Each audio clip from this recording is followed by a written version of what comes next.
अमेरिकी मीडिया के हवाले से बड़ी खबर सामने आई, ईरान की जब्त इमलाक बहाल नहीं की जाएगी। और वहीं आपको बता दें कि ईरान की जब्त इमलाक बहाल नहीं होगी। जब्त इमलाक को छोड़ने से अमेरिका ने इनकार कर दिया है। खलीज मुल्कों से अपने बेसेस हटाने पर भी अमेरिका ने इनकार किया।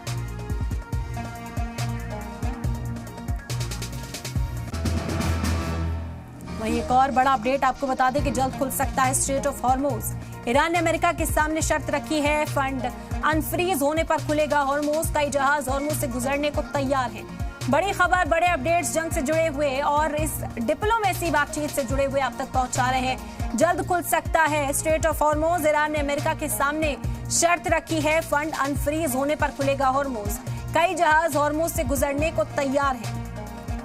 बड़ी खबर इस वक्त की अमेरिकी मीडिया के हवाले से, ईरान ने जो शर्तें रखी थी उसे मानने से इनकार कर दिया है अमेरिका ने, लेकिन हॉर्मोज को लेकर जो मांग की गई थी अमेरिका की ओर से, उस पर यह बड़ा अपडेट सामने आया कि जल्द खुल सकता है स्ट्रेट ऑफ हॉर्मोज। ईरान ने अमेरिका के सामने इस पर भी एक शर्त रख दी है कि फंड अनफ्रीज कर दें तो फिर हम हॉर्मोज को खोल देंगे।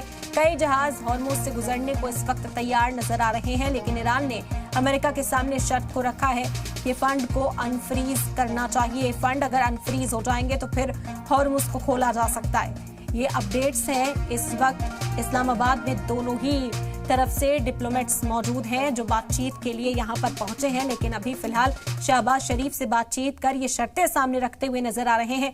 ईरान ने शर्त रखी थी कि फंड को अनफ्रीज किया जाए, उनकी प्रॉपर्टीज जो जब्त हैं उन्हें अमेरिका छोड़ दे तो वो आसानी से इस जंग को रोक सकते हैं। स्ट्रेट ऑफ हॉर्मोज को आमतौर पर खोला जा सकता है, उसके लिए फंड अनफ्रीज होना बहुत जरूरी है। स्ट्रेट ऑफ हॉर्मोज से गुजरने के लिए कई जहाज इस वक्त तैयार दिखाई दे रहे हैं। अब अमेरिका का साफ तौर पर कहना है कि वो ईरान की शर्तों को नहीं मान सकता। जेडी वेंस ने अमेरिकी मीडिया के हवाले से खबर सामने आई है कि इनकार कर दिया है कि वो ईरान की शर्त को नहीं मान सकते।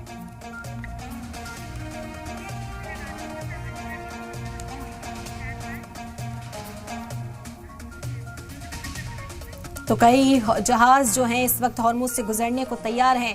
अब हॉर्मोज को लेकर क्या फैसला होगा इस मीटिंग के बाद देखना होगा, लेकिन सबसे अहम मुद्दा फिलहाल दुनिया भर के लिए यही है कि स्ट्रेट ऑफ हॉर्मोज को खोला जाए।